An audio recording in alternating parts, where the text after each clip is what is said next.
Something that I didn't cover earlier on a bait casting reel. When I said that your braided line would cause some air knots, you know, it will, just like a spinning reel. But more importantly is with braided line, it's much more,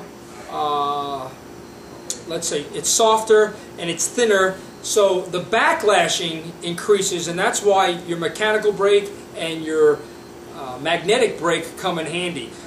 That's why a lot of people go to mono on bait casters, because the backlashing is much more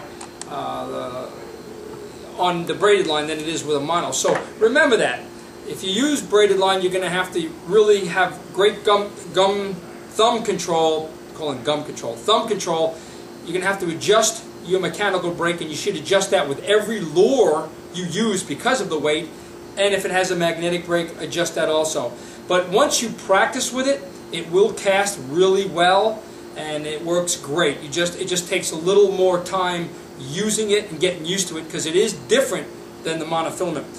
The other thing I wanted to talk about that I skipped was the size of the backing that you put on a reel. And what I suggest, if you're going to use 30-pound test on a spinning reel and a 30-pound test braid, I suggest you put a 30-pound backing on it. Because not only will it be equal to the breakage of the braided line, but also the knots would be a little bit easier to tie, and you can actually use less of the 30-pound backing if you want more braided line, because it is thicker, so you only have to wrap it once or twice. Now, if you want to, if you only put like 2 or 3 wraps, and you're going to use like a 15-pound backing tied to a 30-pound test braid, usually what's going to happen is when you get down to that knot, it's going to break. And vice versa also, if you have a very, very thin braid and you have a backing, because it's a braided line is very sharp, and when it's tight, it can actually cut a knot.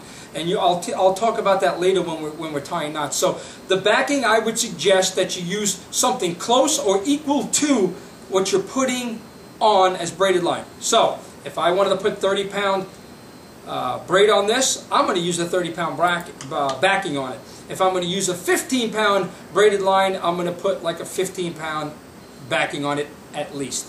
And I wanted to cover that. Thank you for joining us today on this webinar. If you have any further questions, you can email us at info@ohirofishing.com. I hope you learned something today. Usually there's something in there you can pick up on, and if you send a question in, we can answer it just again at info@ohirofishing.com. That's info@ohirofishing.com.